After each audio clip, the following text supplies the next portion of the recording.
Gokulam jewellers 20,000కు మించి కొనుగోలుకి gold coin, diamonds కి 5,000 ఆఫర్, ఎలక్ట్రిక్ బైక్ గెలుపొందే గొప్ప అవకాశం.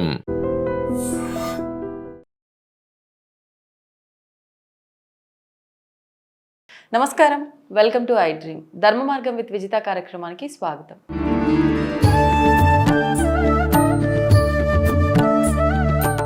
నమస్కారం గురుగారు. శ్రీమాత్రే నమః. శ్రీ గురుభ్యో నమః. గురుగారు, ఇప్పుడు సాధారణంగా మనం పడుతున్న ఇబ్బందులను బట్టి కొన్ని సమస్యలను బట్టి ఖచ్చితంగా స్త్రీ శాపము పితృదోషము ఉంటుంది అని చెప్పి మనం మాట్లాడుకుంటూ ఉన్నాము. ఎన్నో వీడియోలు కూడా దాని గురించి చేయడం జరిగింది. దానికి సంబంధించిన పూజలు కూడా ఉన్నాయి, చేయించుకుంటే దాని నుంచి బయటపడతామని చెప్పి మాట్లాడుకుంటున్నాం. అయితే ఈ పూజలు చేస్తున్న విధానంలో నాకు అర్థమైంది ఏంటి అంటే, ఇప్పుడు పూజ చేసేటప్పుడు ఖచ్చితంగా ఎవరైతే పూజ చేస్తున్నారో యజమాని, ఆయన తండ్రి, ఆయనకు తండ్రి, ఆయనకు తండ్రి, అంటే ముగ్గురి పేర్లు ఇక్కడికి తీసుకొస్తున్నాం మనం ఈ పూజలో, చనిపోయిన వాళ్ళవి.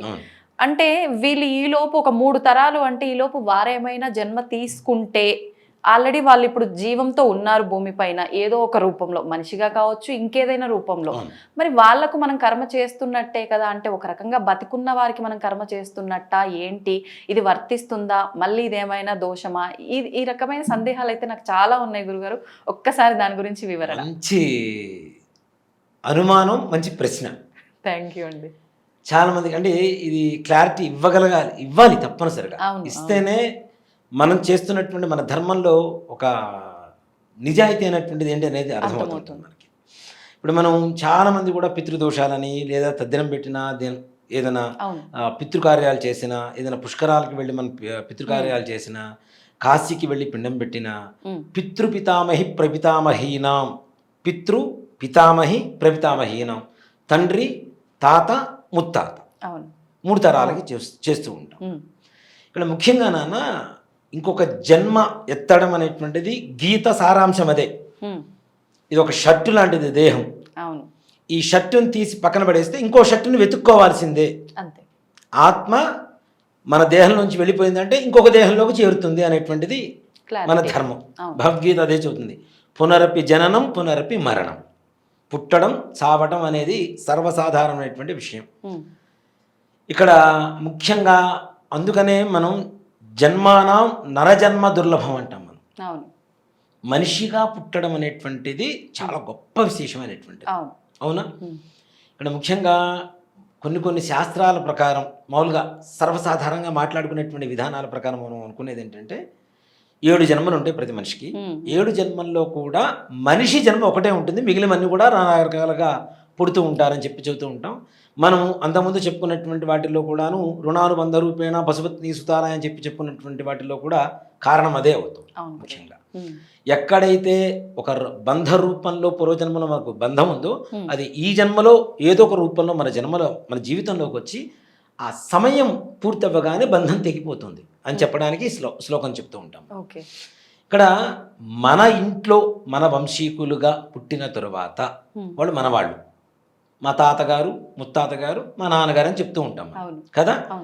ఇక్కడ ఇంకొక జన్మ ఎత్తారా లేదా అనేటువంటి విషయానికి వస్తేనన్న, ముఖ్యంగా మనము ఈ పితృదోషాలు, స్త్రీ శాపాలు ఇట్లాంటి వాటిలో ఏం చెప్తున్నామంటే, 60 సంవత్సరాల లోపల చనిపోయినటువంటి వాళ్ళకి ఆత్మఘోష ఉంటుంది.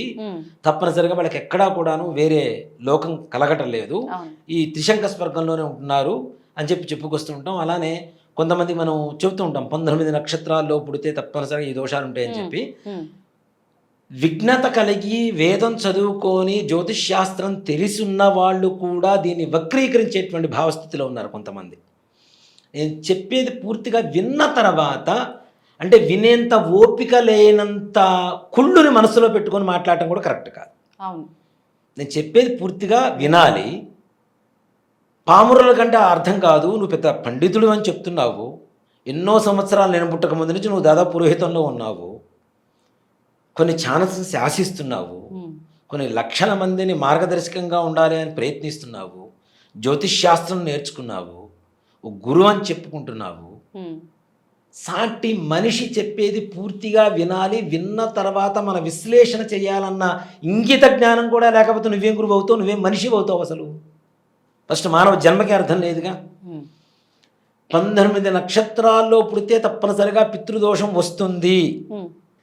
అంటే మిగిలిన నక్షత్రాలు పుడితే ఉంటుందా లేదని చెప్పలేదు నేను అక్కడ. అవును, దీనికి మాత్రం క్లారిటీ ఇచ్చారు. అవునా?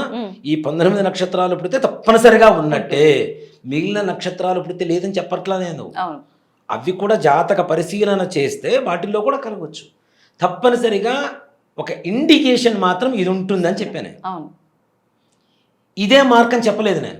అవునా? అది వినాలిగా, నువ్వు అర్థం చేసుకోవాలిగా. అర్థం చేసుకోకుండా ఇష్టం వచ్చినట్టు నోటుకొచ్చి మాట్లాడుతూ ఉంటే, ప్రపంచంలో నేను ఒక్కడే నిజాయితీపరుండి పక్కవాడు అందరూ దరిద్రులు వెధవలంటే దానంత దరిద్రం వాళ్ళంత వెధవలు ప్రపంచం కూడా ఉండడు నాకు తెలిసి. అవునా కాదా? ఇప్పుడు నాకు తెలిసింది నీకు తెలిసింది దా కూర్చో, విశ్లేషణ మాట్లాడు. ఇలా కాదు, ఇలా ఉంది కదా, లేదు నాకు తెలిసింది నేను చెప్తా, నీకు తెలిసింది నువ్వు చెప్పు. అలా కాకుండా పూర్తిగా వినకుండా ఎదుటి వాళ్ళని హేళన చేయడం, ఎదుటి వాళ్ళని మోసపూరితమైనటువంటి వ్యక్తులుగా చిత్రీకరించడం. మన దగ్గర ఏది ఉంటే ఎదుటివాడి దగ్గర అదే ఉంటుంది. ఎదుటివాడు పక్కా ఒక మిర్రర్ లాంటి వాడు. అవునా? మనం మోసం చేస్తున్నాము అంటేనే ఎదుటివాడిలో మోసం ఉందేమో అని చూస్తూ ఉంటాం. కాబట్టి అవి అన్నీ తీసి పక్కన పెడితేనన్నా ఇలాంటి వ్యక్తులు ఉన్నారని చెప్తున్నాను నేను ముందుగా. దీంట్లో మన వంశంలో పుట్టిన తర్వాత మన వంశానికి చెందినటువంటి వాళ్ళే, దాంట్లో అనుమానం లేదు. మనం ఎన్ని తరాల క్రితమైనా సరే, మీ ముత్తాత గారు ఎవరంటే ఆయన పేరు చెప్తాం గ్యారంటీగా. అవునా? మా ముత్తాత గారి తాతగారి పేరు వెంకచ్చయ్య గారు. ఆయన పేరు ఇప్పటికీ నాకు గుర్తుంది. మరి నేను తెలుసుకున్నా కావాలని. నా తాతల పేర్లు, నా వంశం ఏంటో నాకు తెలియకపోతే నేను ఎట్లా మాట్లాడితే నా పిల్లలకి ఎట్లా చెప్తాను నేను కదా? కాబట్టి మా వంశంలో పుట్టినటువంటి వ్యక్తి కాబట్టి మా వంశానికి చెందినటువంటి వాళ్ళే. అలాగే ఆత్మఘోషతో ఉంటున్నారని చెప్తున్నాం కదా.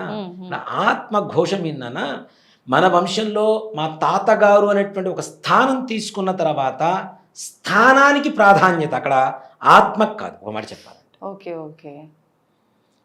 అక్కడ స్థానం ఇచ్చాం కదా, ఆ స్థానానికి ప్రాధాన్యత. ఆయనకి చేయవలసినటువంటి చెయ్యకపోవడం వల్ల కూడా వస్తుందని చెప్తున్నాం కదా. ఇప్పుడు మనం ఇంట్లో పుట్టినటువంటి పిల్లలకు మనం అన్నం పెట్టకపోతే ఎట్లా ఉంటుంది? అట్లానే మన పూర్వీకులకు చేయవలసినటువంటి ఒక ధర్మం ఉంది, వాళ్ళు కూడా భోజనం పెట్టడం. అదే తద్దినం, అదే కర్మ. అలాగే ఈ లోపల చనిపోయినటువంటి వాళ్ళకి 60 సంవత్సరాల లోపల చనిపోయినటువంటి వాళ్ళకి ఏమవుతుందంటే ఆత్మఘోష. నిజంగా కంప్లీట్ లైఫ్ లీడ్ చేయకుండా చనిపోతున్నారు కదా అన్న, దానివల్ల ఆత్మఘోష కలుగుతుంది కదా. ఆ ఆత్మఘోష ఎవరి మీద పడుతుంది? వేరే ఇంట్లో ఇంకో చోట ఏదో కుక్క రూపంలోనో, నక్క రూపంలోనో, ఇంకో రూపంలోనో, ఇంకో చీమ రూపంలోనో ఎక్కడో చోట పుట్టారు, కాదని చెప్పను. కానీ మన తాతగారిని మన తాతగారి పేరే చెప్తున్నాగా, ఇంకో వాళ్ళ పేరు చెప్పడం లేదుగా. చీమ రూపమో కుక్కగా పుట్టారో మనం చెప్పుకోవడం లేదుగా.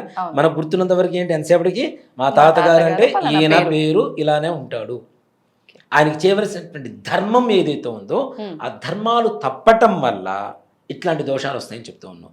కాబట్టి అక్కడ స్థానానికి ఇస్తున్నాం, అక్కడ వ్యక్తికి కూడా కాదు. ఒక మాట చెప్పాలంటే మన తాత ముత్తాత గారి నాన్నగారు, వాళ్ళ నాన్నగారు వాళ్ళకి ఇస్తున్నటువంటి స్థానానికి చేయవలసినటువంటి పితృకార్యాలు, ధర్మకార్యాలు ఏవైతే ఉన్నాయో వాళ్ళకి చేయటంలో మన వంశంలో పుట్టినంత వరకు మనం చేసుకోవాలి. వాళ్ళు వేరే చోట ఆత్మ వేరే చోట రూపం పొందింది, వేరే జన్మకు వెళ్ళింది అన్న సంగతి మనకి ఎలా తెలుస్తుంది? మనకు తెలియదు కదా కదా. కాబట్టి ఇలా చేయటంలో ఏమాత్రం కూడా తప్పు లేదని చెప్పచ్చు. ఇంకో చోట జన్మ ఎత్తారు అన్న సంగతి మనకు తెలియదు. ఏ జన్మలో ఉన్నారో తెలియదు, ఏ రూపంలో ఉన్నారో తెలియదు, ఏ వంశంలో పుట్టారో తెలియదు, ఏ దేశంలో పుట్టారో కూడా తెలియదు.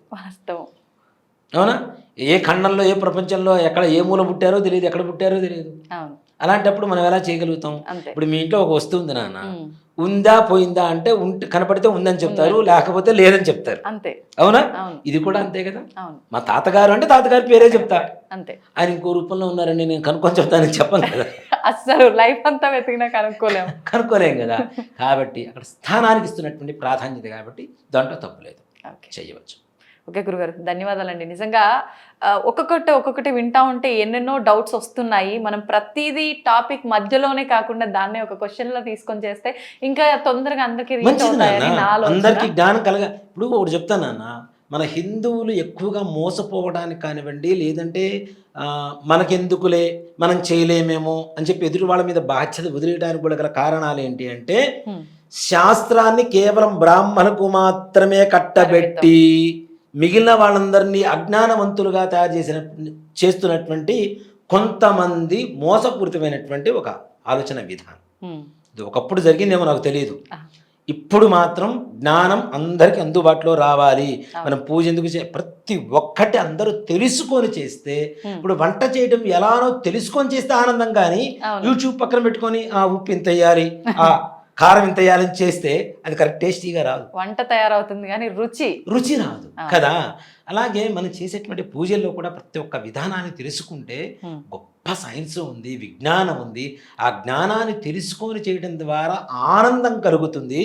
ఎప్పుడైతే మనం చేస్తున్నది మనస్ఫూర్తిగా ఆనందంగా విశ్వసనీయంగా చేస్తున్నామో దాని ఫలితం ఆటోమేటిక్గా వచ్చి తీరాల్సింది. దాని ఫలితము చేసినందుకు ఆ సంతృప్తి మామూలుగా ఉండదు. అంతే కదా. ఇప్పుడు వంట చేయడం తెలిసిన వాళ్ళు చేసినప్పుడు టేస్ట్ వస్తున్నప్పుడు దాన్ని తెలుసుకొని చేయడం కూడా మనమంతా కూడా మనం కూడా ప్రయత్నించాలి కదా.